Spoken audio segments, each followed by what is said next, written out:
നമസ്കാരം, ഞാൻ ആദിലക്ഷ്മി.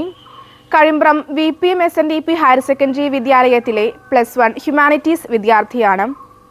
വിശുദ്ധ പാപങ്ങളുടെ ഇന്ത്യ എന്ന പുസ്തകത്തിലൂടെ യാത്രാവിവരണത്തിനുള്ള കേരള സാഹിത്യ അക്കാദമി അവാർഡ് നേടിയ ശ്രീ അരുൺ എഴുത്തച്ഛൻ്റെ ഇന്ത്യൻ ജീവിതങ്ങൾ തേടിയുള്ള യാത്രകളുടെ 2ാം പുസ്തകമാണ് മതപ്പാടുകൾ. കാലമേറെ പുരോഗമിച്ചിട്ടും ഇന്നും നമ്മുടെ സമൂഹത്തിൽ നിലനിന്നു പോരുന്ന ഒരുപാട് കാര്യങ്ങളുണ്ട്. നമ്മളേറെ പരിഷ്കൃതമെന്ന് കരുതി ജീവിക്കുന്ന അതേ സമൂഹത്തിൽ തന്നെ ഇന്നും അവയെല്ലാം നിലനിന്ന് പോരുന്നുണ്ട്. AI-യുടെ അനന്ത സാധ്യതകളിൽ ലോകം ഇന്ന് എത്തി നിൽക്കുന്നു. ബഹിരാകാശ രംഗത്തും ഭരണനിർവഹണത്തിലുമെല്ലാം സ്ത്രീകൾ ഏറെ മുന്നേറിക്കൊണ്ടിരിക്കുന്ന അതേ കാലഘട്ടത്തിലും ഇന്ത്യൻ ജീവിതങ്ങൾ തേടിയുള്ള യാത്രകളിലൂടെ എഴുത്തുകാരൻ കണ്ടെത്തിയ തീക്ഷ്ണ അനുഭവങ്ങളുടെ തീക്കനലാണ് ഈ പുസ്തകത്തിലെ ഓരോ ലേഖനവും. ആചാരങ്ങളുടെ പേരിൽ പലയിടങ്ങളിൽ നടക്കുന്ന ഓരോരോ തമാശകളെ പറ്റിയുള്ള സംസാരത്തിനിടെയാണ് തലയിൽ തേങ്ങയെറിഞ്ഞ് ഉടയ്ക്കുന്ന ചടങ്ങിനെ പറ്റി ഒരു സുഹൃത്ത് സൂചിപ്പിച്ചത്. അങ്ങനെയൊരു ചടങ്ങ് ഇക്കാലത്തും നടക്കാൻ സാധ്യതയുണ്ടോ എന്നതായിരുന്നു എൻ്റെ സംശയം. ദുരാചാരങ്ങൾ എവിടെയെല്ലാം ഉണ്ടോ അതെല്ലാം കണ്ടെത്തി എഴുതുന്നത് സ്വന്തം ദൗത്യമാണ് എന്ന് വിശ്വസിക്കുന്നു നമ്മുടെ ഗ്രന്ഥകാരൻ. ഇത്തരത്തിലുള്ള എല്ലാ ദുരാചാരങ്ങൾക്കും ഇരകളാകുന്നത് സ്ത്രീകളാണെന്ന് എടുത്ത് പറയേണ്ടതില്ലല്ലോ.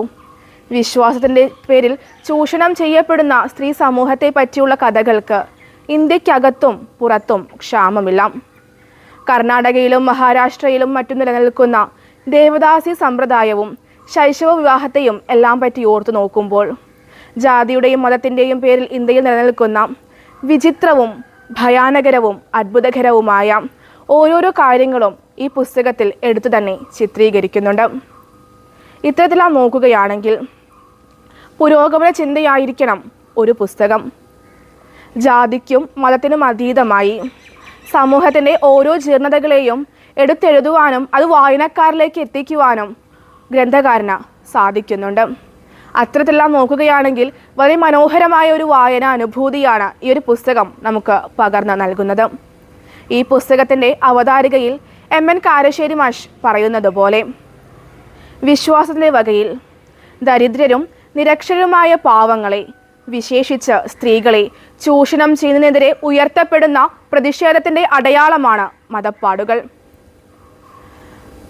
ആചാരങ്ങൾ കുരുക്കിട്ട ഇന്ത്യൻ ജീവിതങ്ങളിലൂടെ നടത്തുന്ന അന്വേഷണാത്മക പത്രപ്രവർത്തനത്തിൻ്റെ മികവുറ്റ മാതൃകകളിലൊന്നാണ് മതപ്പാടുകൾ.